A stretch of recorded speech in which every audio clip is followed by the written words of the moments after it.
굉장히 중요한 거죠. 그래서 우리 사람들은 하나님께서 그 하시는 일, 하나님의 뜻, 하나님의 계획에 대해서 우리가 다 알지 못하지만 그것을 인정하고 그것을 받아들이고 하나님 앞에 우리는 기도하는 것이죠.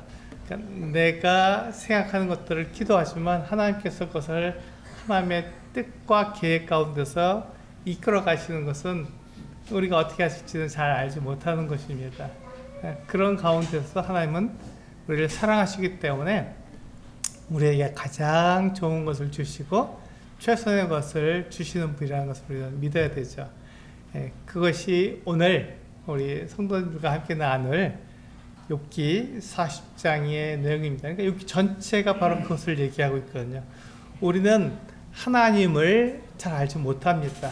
하나님께서 우리에게 계시해 주신 것, 알려주신 것만 알 수 있습니다.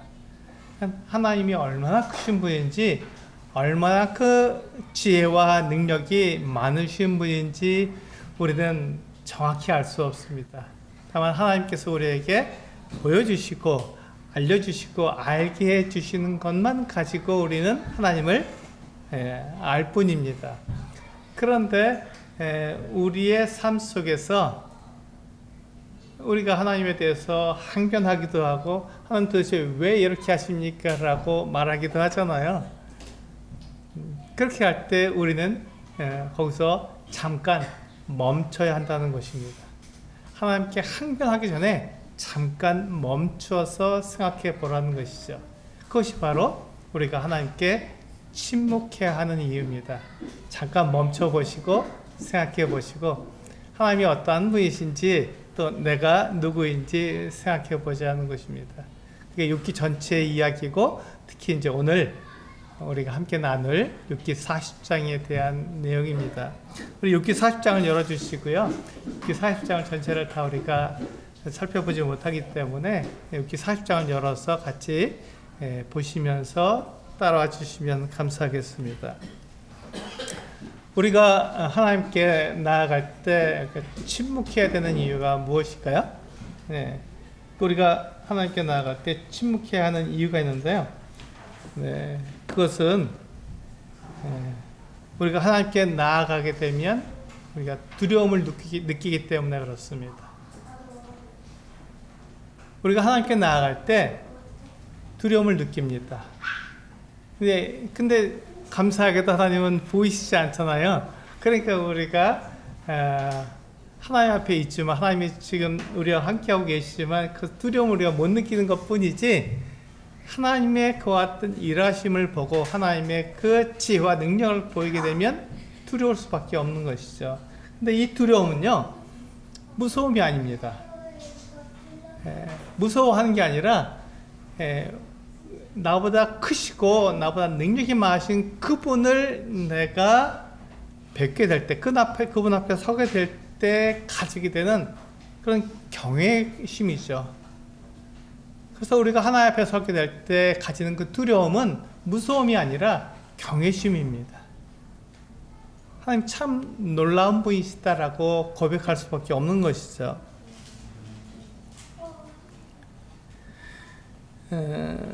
그래서 그 욥이 이제 우리 욥 전체를 통해서 우리가 보게 되는 것은 뭐냐면 욥이 참 하나님을 믿었습니다.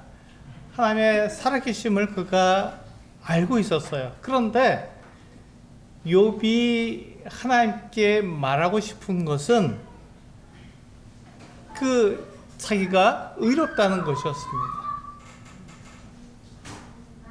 나는 하나님 앞에서 이렇게 의롭고 나는 이렇게 정직한데 왜 하나님이 나에게 이와 같은 고난과 어려움을 주시느냐 하는 그 같은 생각이 들었습니다. 그래서 욥은 하나님께 말씀드리고 싶은 거죠. 하나님 내가 이렇게 의로운데 왜 하나님 나에게 그 같은 어려움을 주십니까? 라고 말씀드리고 싶은 것입니다. 그래서 내가 하나님 앞에 서게 된다면 나의 의로움을 하나님께 내가 말씀드릴 거다. 이렇게 말을 했던 것이죠. 하나님께 그렇게 항변했던 것입니다. 하나님 내가 의로운데 왜 나에게 이 같은 어려움과 고난을 주십니까?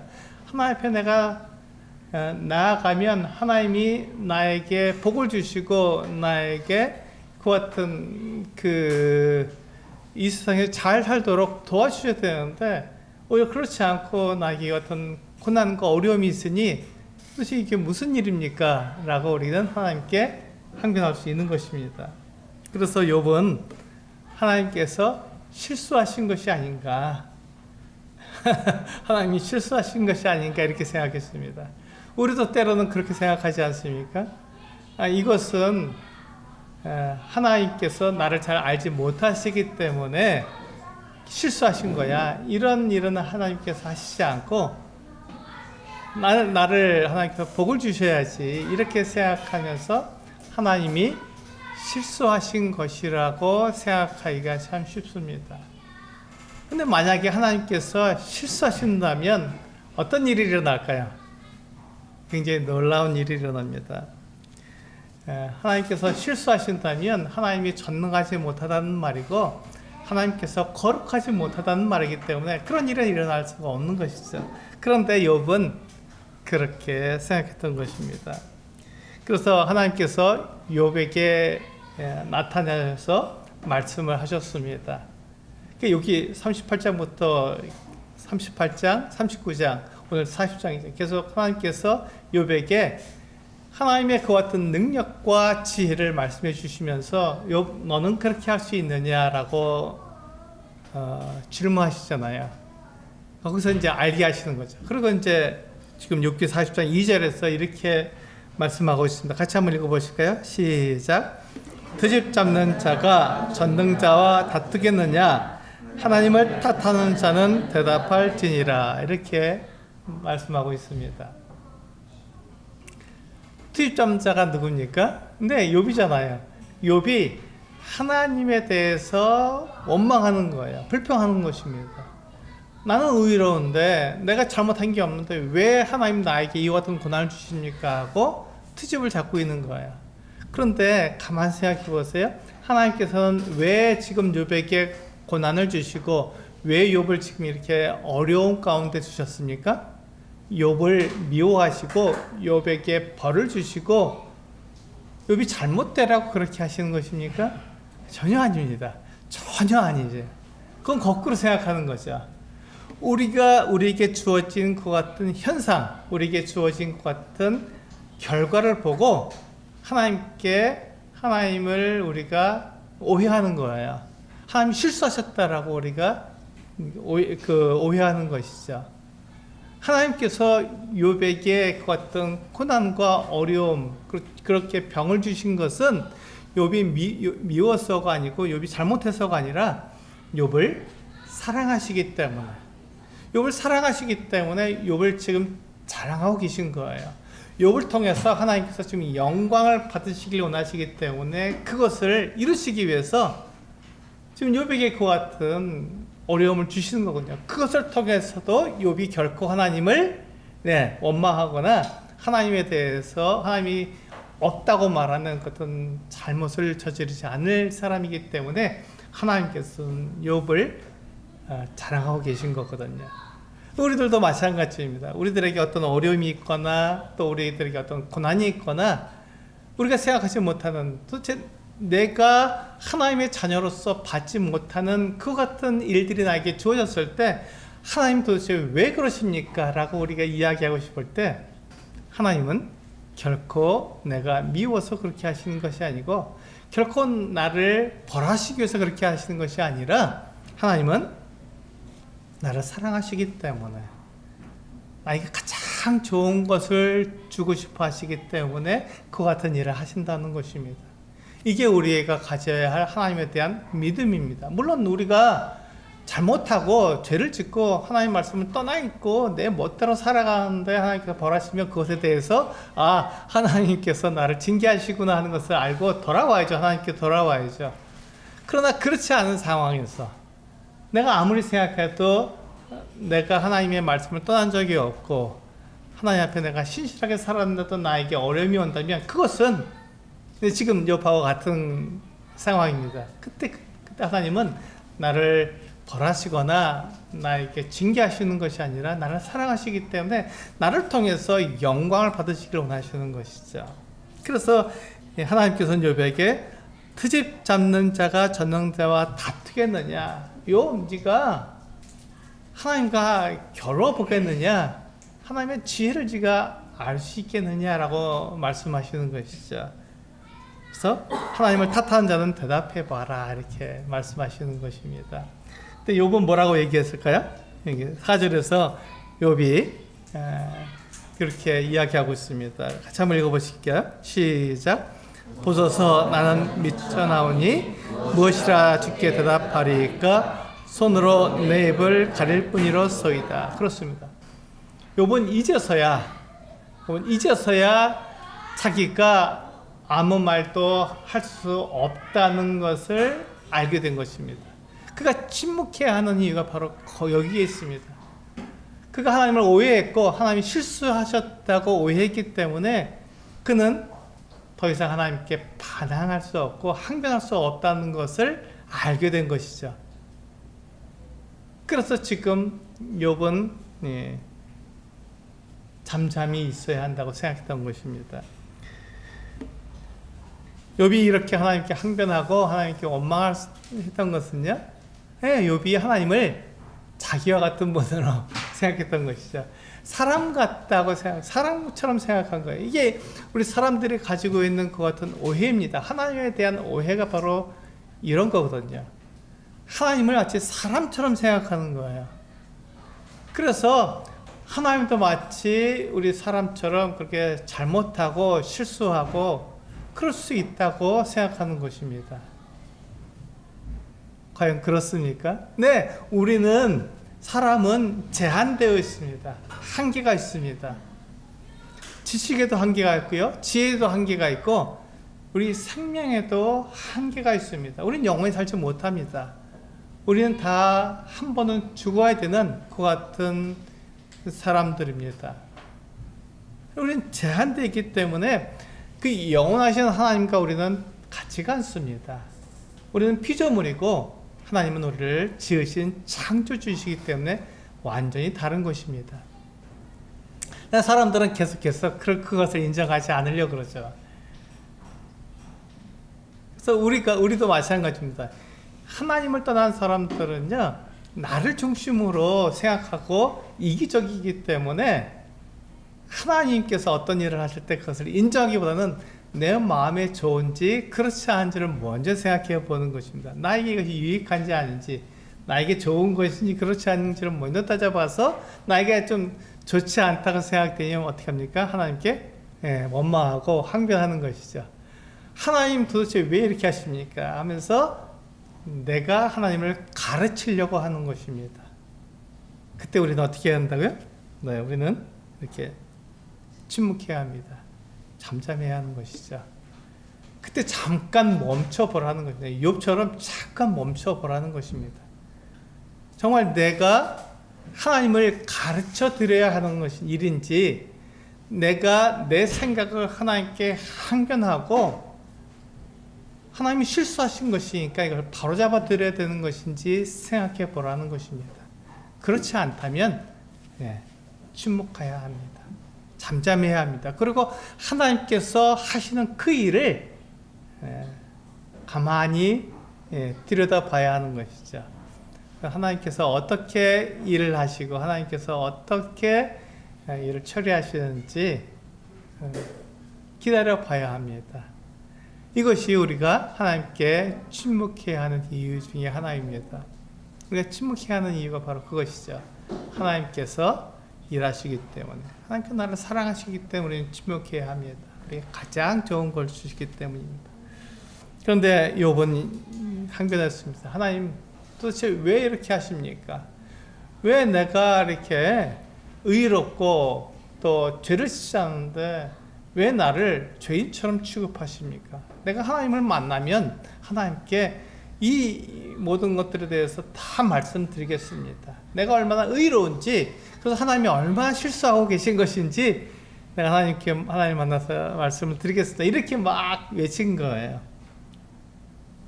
그때 욥은 어떻게 됐습니까? 자기의 신분을 넘은 것이죠. 그때 욥은 자기의 신분을 넘어선 것입니다. 그가 있어야 할 그 자리. 그는 사람이고 결코 하나님이 아닌데도 마치 자기가 하나님인 것처럼 하나님에 대해서 하나님 이렇게 하셔야죠, 하나님 저렇게 하셔야죠 하고 말하고 싶은 것이죠. 그래서 우리는 분명하게 우리의 신분을 알아야 합니다. 우리가 누구인지를 알아야 되는 것이죠. 우리는 하나님이 아니라 하나님이 지으신 피조물입니다. 나는 하나님께서 창조하신 피조물이라는 것을 우리가 인정할 그때 비로소 하나님을 인정할 수 있습니다. 하나님께 행하시고 하나님께서 일하시는 모든 것들을 내가 받아들일 수 있고 인정할 수 있는 것입니다. 비록 나에게 그것이 고난으로 오고 어려움으로 오고 내가 이해할 수 없는 일로 다가온다 할지라도 하나님이 나를 사랑하신다는 그 사실은 변하지 않기 때문에 하나님께서 하시는 그 일을 내가 인정하고 받아들일 수 있는 것이죠. 그래서 우리는 기도하는 것입니다. 하나님께서 하시는 그 일을 내가 받아들이고 하나님께서 하시는 그 하나님의 계획, 하나님의 뜻을 내가 인정할 수 있도록 기도하는 것이죠. 그래서 하나님의 그 뜻에 내가 사용될 수 있도록 기도하는 것입니다.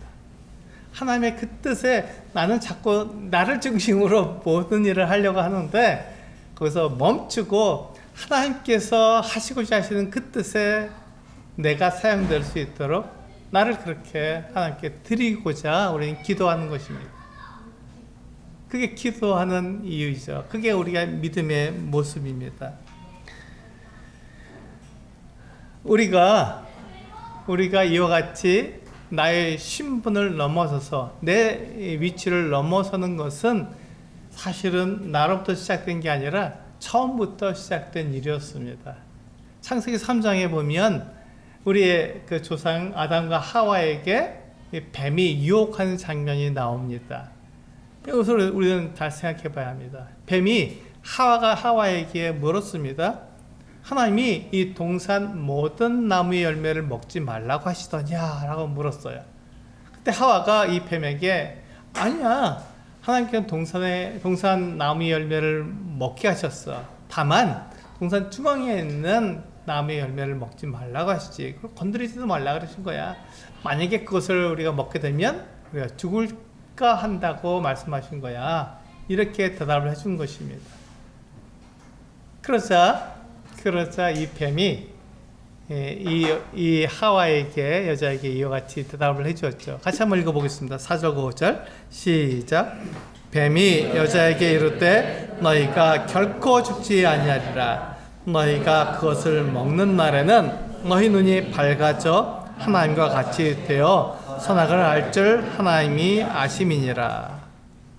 여기 보시면 지금 그 뱀이 그 하와에게 유혹하고 있는 것을 볼 수가 있습니다. 첫째, 이 뱀은 하와에게 거짓말을 했습니다. 어떤 거짓말을 했죠? 너희가 결코 죽지 아니하리라 라고 하는 거짓말을 했습니다. 하나님께서는 너희가 그 열매를, 선악을 알게 하는 나무의 열매를 먹으면 반드시 죽는다고 말씀하셨거든요. 반드시 죽는다고. 그런데 이 뱀은 정녕 죽지 아니하리라 라고 거짓말을 한 것입니다. 그 두 번째로 뱀이 이 여자에게 한 말이 무엇입니까? 너희가 그것을 먹는 날에는 너희 눈이 밝아져 하나님과 같이 되어 선악을 알 줄 하나님이 아심이니라 하고, 그 전에는 다 맞는 말이에요. 그것을 먹으면 너희 눈이 밝아져서 하나님처럼 선악을 알게 된다는 것까지는 맞습니다. 그런데 그것을 하나님이 아셔서 그렇게 먹지 말라고 했다고 하는 이것은 숨기는 것입니다. 하나님의 뜻을 숨기는, 하나님 그렇게 말씀하신 적이 없어요. 그 사람들이 죽으니까 먹지 말라고 하셨고, 이것은 그들의 위치, 그들의 신분을 가지고 있는 것이기 때문에 하나님의 그 같은 신분과 사람의 신분, 하나님의 자리와 사람의 자리를 나타내는 것이기 때문에 하나님께서는 그것을 먹지 말라고 하신 것입니다. 그런데 마치 이 뱀은 이 여자에게 마치 하나님께서 자기를 위해서 우리를 이용하는 것처럼, 사람을 이용하는 것처럼 그렇게 오해하는 말을 던진 거예요. 거짓말을 했고 속이는 말을, 숨기는 말을 했던 것입니다. 하나님의 뜻이 아닌 그렇게만 얘기한 것이죠. 그래서 우리는 그 유혹은 거짓말이고 속이는 말이라는 것을 우리가 분명히 알 수 있습니다. 유혹은 어떤 말이라고요? 유혹은 거짓말이고 유혹은 속이는 말입니다. 이것을 넘어가면 우리는 하나님을 오해하게 되는, 하나님을 거짓말쟁이로, 하나님을 속이는 분으로 우리가 알게 되는 것입니다. 유혹은 그런 힘이 있어요. 유혹을 받게 되면 그렇게 됩니다. 그래서 하나님이 거짓말쟁이처럼 하나님이 나를 속이고 하나님을 위해서 나를 이용하는 분처럼 그렇게 착각을 하는 거예요. 그것이 바로 사람들이 말하는 신관입니다. 하나님을 알지 못하는 사람들이 그들이 만든 신, 그거는 다 그냥 우리가 그리스 로마 신화에서 그렇게 이야기하고 있습니다. 제가 왜 그 얘기를 하냐면 우리 한국 사람들이 가지고 있는 신은 그냥 토속적인 신은 체계화되어 있지 않습니다. 그런데 이 그리스 로마 신화는 체계화된 거예요. 왜냐하면 오랫동안 서양 문화를 거쳐오면서 그것이 체계화되고 책으로 만들어지고, 그리고 어린아이들이 어려서부터 만화책으로부터 해서 어른들의 이르기까지 이 그리스 로마 신화를 체계화돼서 받아들이고 그들의 문화 속에서, 삶 속에서 그것을 적용하기 때문에 제가 이 말씀을 드리는 것입니다. 이게 굉장히 무서운 거예요. 지금 많은 젊은이들이 이 그리스 로마 신화가 포함되어 있는 교육을 받고 있는 거예요.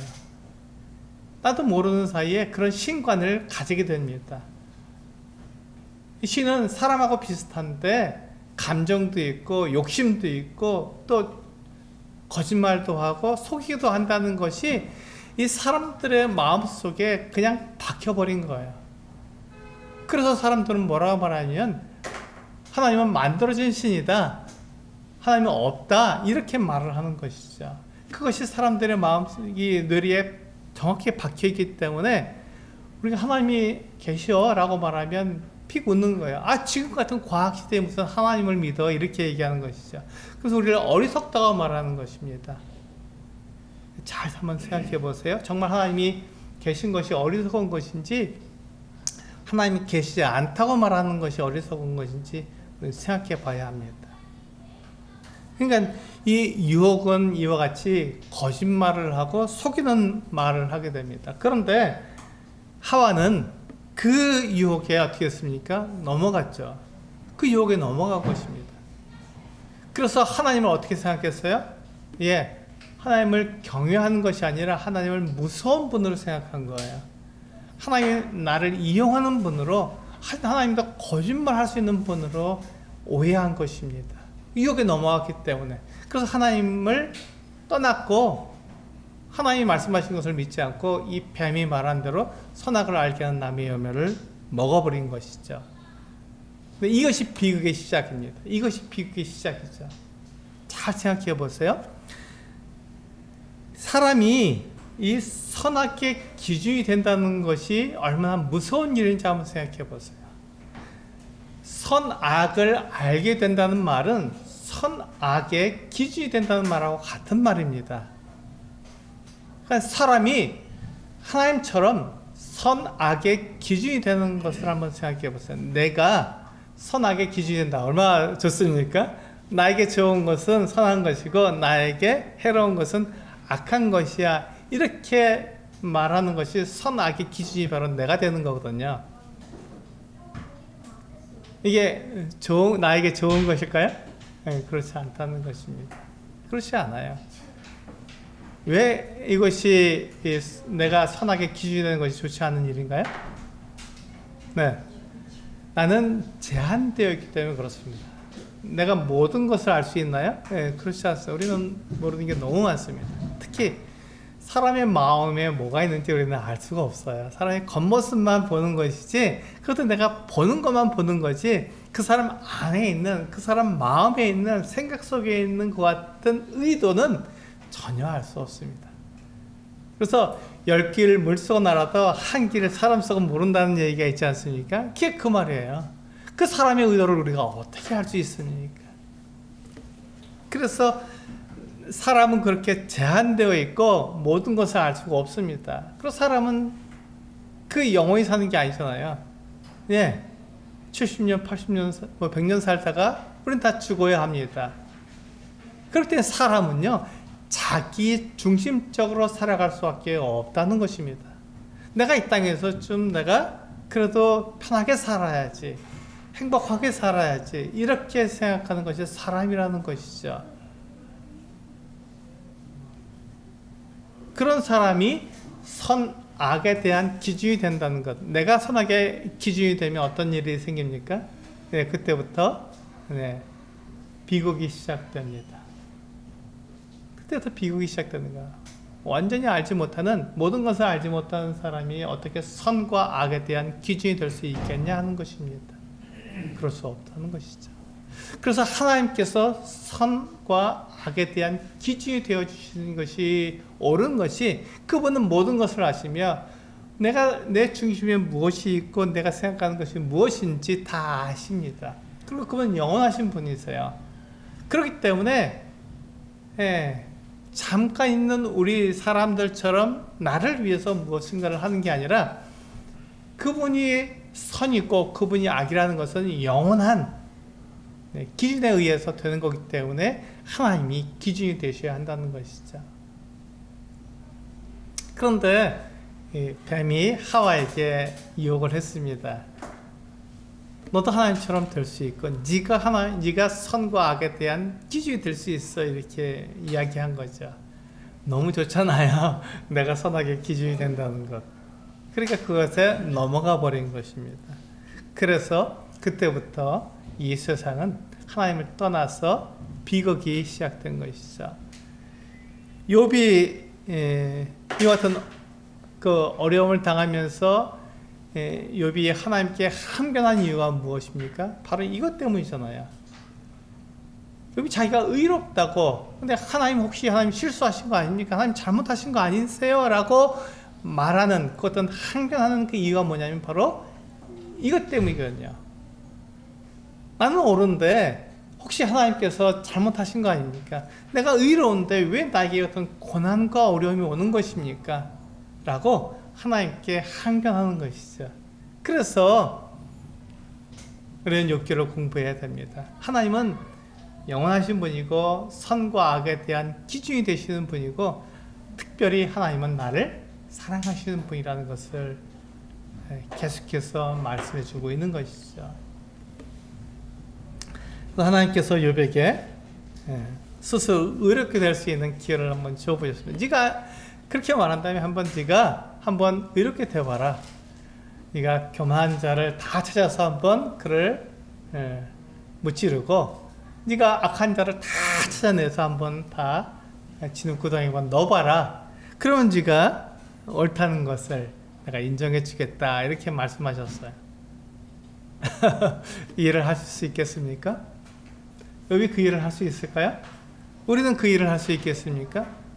그 일을 할 수가 없습니다. 누가 교만한지, 누가 악을 행하는 자인지 우리는 전혀 알지 못합니다. 그래서 속이면, 그래서 숨기면 우리는 결코 알 수가 없는 거예요. 근데 하나님께서는 그걸 아시잖아요. 누가 교만한 자인지, 누가 악을 행하는 자인지 정확하게 아셔서 그 사람들에 대해서 하나님께서 심판하시고, 그들을 하나님의 그 같은 기준으로 그들을 대하신다는 것입니다. 그래서 욥은 그 하나님을 만났을 때, 하나님께서 하시는 그 말씀과 그 능력을 보았을 때 욥은 그의 입을 받고 잠잠할 수밖에 없었습니다. 이것이 우리가 하나님께 나아갈 때 침묵해야 되는 이유예요. 우리가 왜 침묵해야 합니까? 네, 우리는 제한된 사람이고 나에게 행하시는 그분은 하나님, 영원하신 하나님이기 때문에 제한받지 않으시는 분이기 때문에 그분에 대해서 그분이 하시는 일에 대해서 우리는 뭐라고 말할 수가 없다는 것입니다. 내가 그분에게 알려드릴 수 없어요. 내가 옳다는 것을 그분에게 알려드릴 수가 없지 않습니까? 그분은 모든 것을 알고 계시고 그렇기 때문에 그분이 하시는 그 일은 참되고 옳은 것이잖아요. 그래서 그 하나님을 욥이 만났을 때 그의 입을 손으로 가리고 잠잠할 수밖에 없었던 것입니다. 우리도 하나님께 나아갈 때 이렇게 하나님이 하시는 그 일을 인정하고 하나님께 우리가 잠잠해야 합니다. 하나님께서 침묵해야 하는 것이죠. 하나님이 하시는 그 일이 옳다고 우리가 고백해야 한다는 것입니다. 우리 민수기 23장 19절 말씀 한번 읽어볼까요? 네, 시작. 하나님은 사람이 아니시니 거짓말을 하지 않으시고 인생이 아니시니 후회가 없으시도다. 어찌 그 말씀하신 바를 행하지 않으시며 하신 말씀을 실행하지 않으시랴. 이것이 하나님입니다. 하나님은요, 거짓말 하시는 분이 아니세요. 하나님은 속이는 분이 아니십니다. 하나님은 정직하고 거룩하시며 완전하시고 빛이 되시는 분이십니다. 그럴 때 그 하나님을 우리가 생각할 때 우리는 이 뱀이 말한 것처럼 그렇게 유혹에 넘어갈 수 없다는 것입니다. 그런데 하와는 그 뱀의 이야기를 들었을 때 이 하나님에 대해서 그렇게 이야기해 줘야 되거든요. 그가 경험한 그 하나님, 그가 알고 있는 그 하나님에 대해서 아니야, 하나님은 결코 거짓말을 하는 분이 아니시고 하나님은 결코 속이는 분이 아니야. 하나님 말씀하신 것이 항상 옳아. 이렇게 얘기해 줘야 됐는데 하와는 그렇게 하지 못하고 뱀의 유혹에 넘어가 버리고 만 것이죠. 이것이 죄입니다. 이것이 비극이에요. 그래서 하나님께서 우리에게 믿음을 요구하시는 이유가 바로 이것 때문입니다. 하나님은 보이시지 않잖아요. 하나님께서는 말씀으로 우리에게 하시는 거예요. 그 하나님이 영원하시고 우리하고 다르니까요. 그 하나님이 거룩하시고 완전하시다는 것을 어떻게 알 수 있습니까? 우리 느낌으로 알 수 있나요? 아니에요. 내가 기도를 많이 하니까 그걸 알 수 있게 되었나요? 그렇지 않습니다. 하나님께서 우리에게 그것을 알게 하시는 것은 이 하나님의 말씀밖에 없는 거예요. 이 말씀으로 하나님께서 당신이 어떠한 분이시며 당신이 우리에게 어떻게 행하시는지를 알게 하시는 것이죠. 그래서 우리가 이 말씀을 어떻게 합니까? 믿는 거예요. 아, 내가 하나님을 알지 못하지만 하나님께서 그렇게 말씀하셨다면 그것이 옳아라고 그 하나님을 믿는 것, 그게 바로 믿음입니다. 그래서 믿음의 대상이 있고 믿음의 내용이 있는 거예요. 그 믿음의 내용이 바로 그것입니다. 하나님이 나를 어떻게 사랑하셨는가, 하나님이 나에게 뭐라고 말씀하셨는가를 우리가 알아보는 것이죠. 하나님께서는 우리에게 약속을 하셨습니다. 어떤 약속을 하셨나요? 우리가 부활할 것에 대해서 약속하셨어요. 사람은 모두가 다 한 번 죽지 않습니까? 그런데 그 죽은 사람이 하나님의 그 능력으로 다시 영원한 몸을 가지고 다시 살겠다고 하는 어떤 부활을 약속하신 거예요. 그럼 우리 그것을 믿습니다.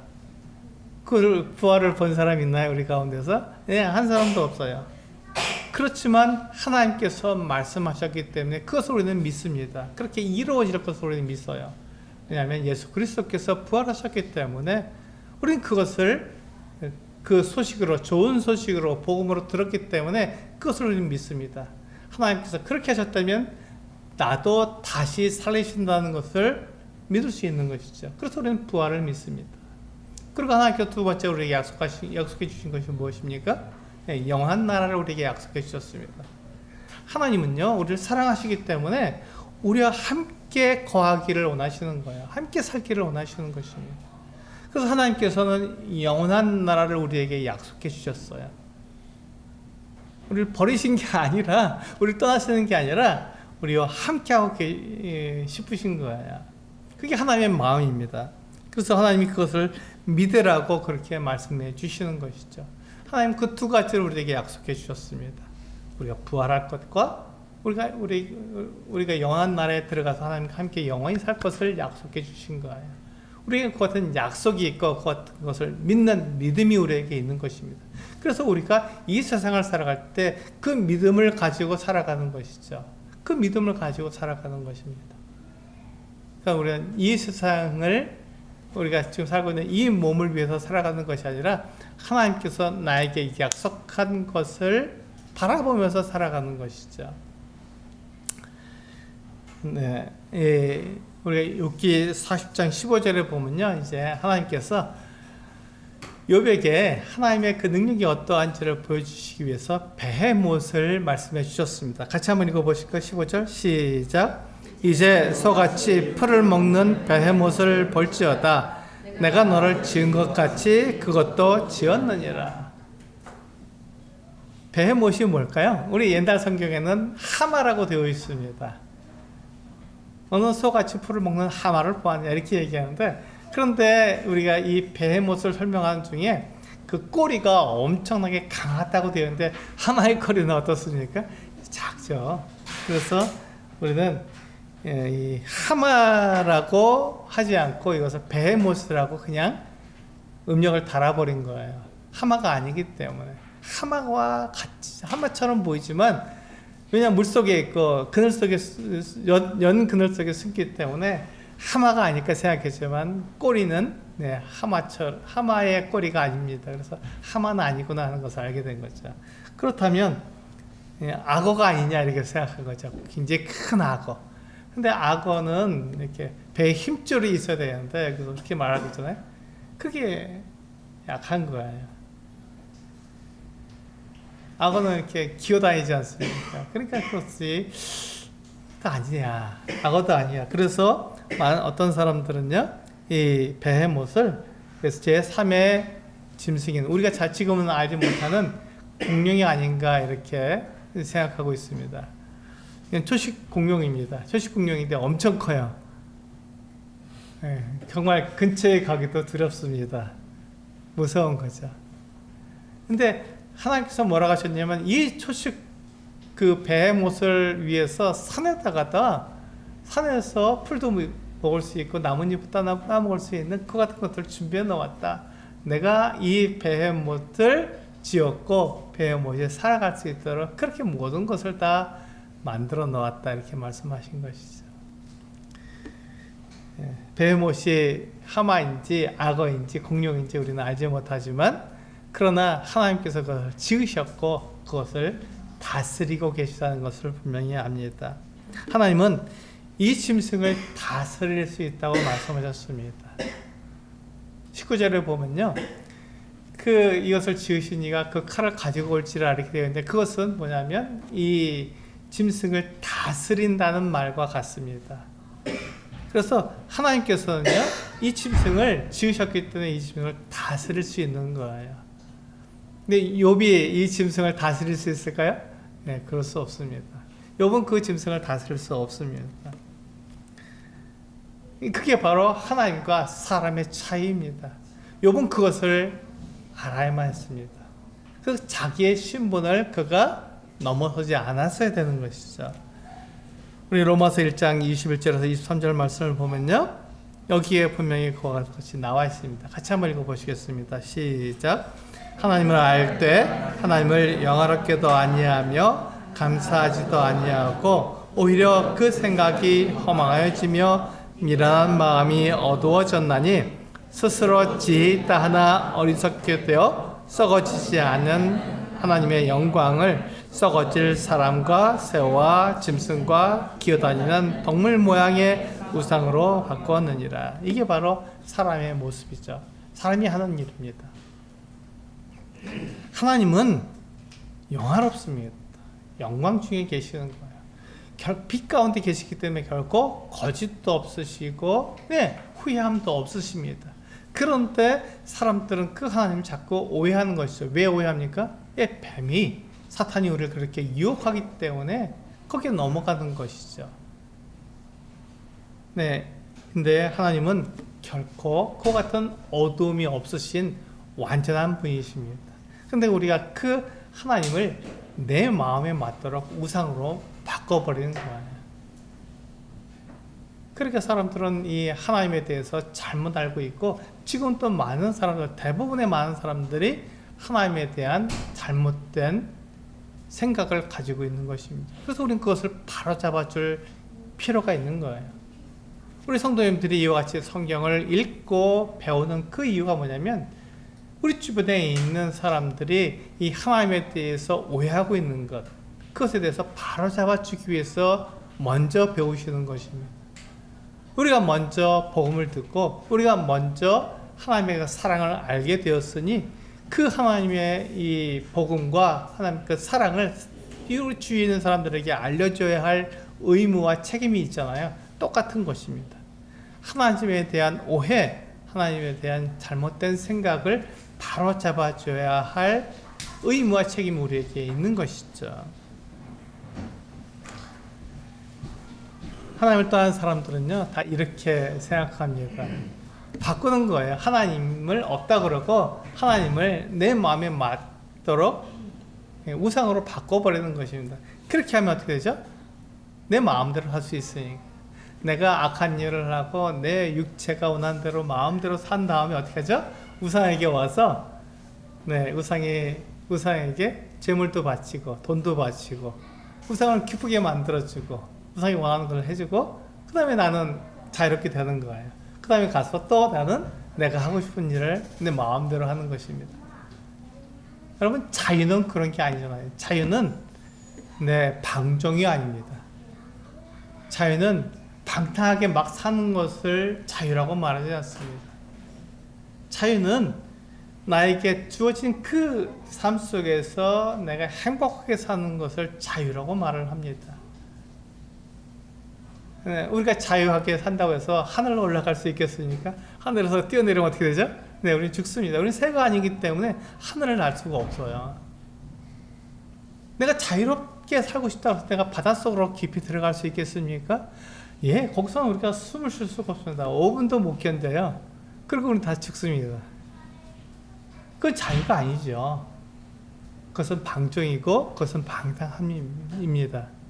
그래서 우리는 그와 같이 살아가지 않고 나에게 주어진 그 환경 속에서, 나에게 주어진 그 제한 속에서 우리는 살아가는 것입니다. 우리 고린도후서 7장 10절 말씀을 한번 읽어볼까요? 시작. 하나님의 뜻대로 하는 근심은 후회할 것이 없는 구원에 이르게 하는 회개를 이루는 것이요, 세상 근심은 사망을 이루는 것이니라. 그렇습니다. 우리는 구원에 이르게 하는 회개를 해야 합니다. 이 회개라는 것은 하나님께 돌아가는 것이잖아요.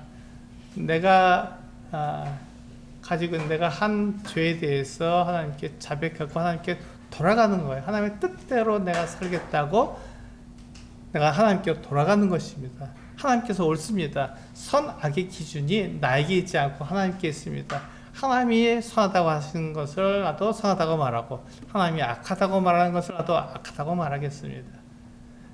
하나님께서 하라 하시는 그 일을 내가 하고, 하나님이 하지 말라 하는 그 일을 내가 하지 않겠습니다 하는 것이 회개예요. 그것이 회개입니다. 그냥 하나님 나를 좀 용서해 주세요라고 말하는 것이 회개가 아닙니다. 회개는요, 하나님께로 돌아서는 거예요. 하나님께 돌아가는 것입니다. 그래서 하나님이 기준이 되시는 것, 그리고 그 기준에 맞게 내가 사는 것이 회개입니다. 그래서 우리가 후회할 것이 없는 하나님의 그 능력 가운데서, 하나님의 그 말씀 가운데서 살아가는 것이 억압이라고 생각할 수 있지만, 그것은 나에게 참 자유를 주시는 것이고, 내가 후회하지 않는 올바른 길을 가는 것이라고 성경은 우리에게 약속해 주고 있습니다. 그렇게 우리가 살아가는 것이죠. 그래서요, 세상 근심은 어떻게 하면 이 세상에서 잘 살게 될지 염려하는 것입니다. 잠깐 있는 이 세상, 눈에 보이는 이 세상, 거기서 내가 어떻게 잘 살지를 염려하는 것이 세상 근심이죠. 하나님의 마음은 바로 이와 같습니다. 디모데전서 2장 4절 말씀 같이 한번 읽어보겠습니다. 시작.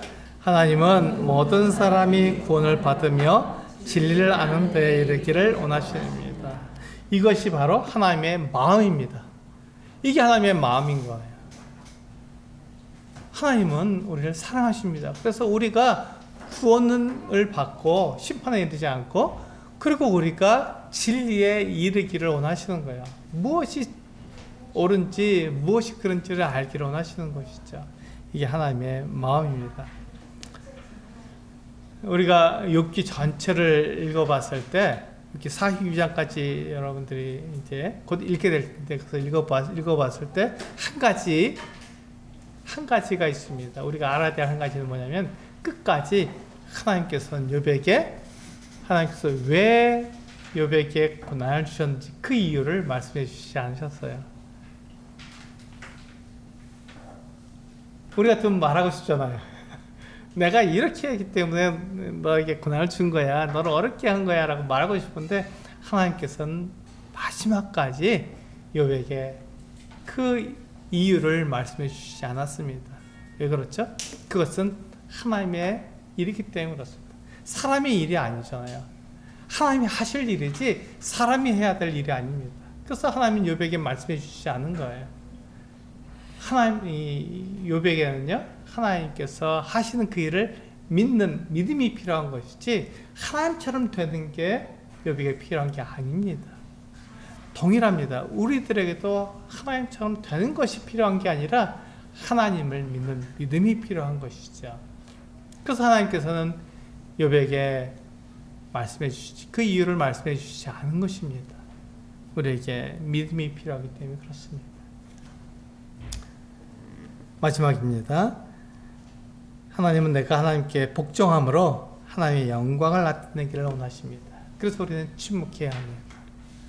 그냥 막 항변하고 싶고, 나의 옳음을 막 하나님께 하소연하고 싶지만, 그때 멈추라는 것이죠. 왜 멈춰야 합니까?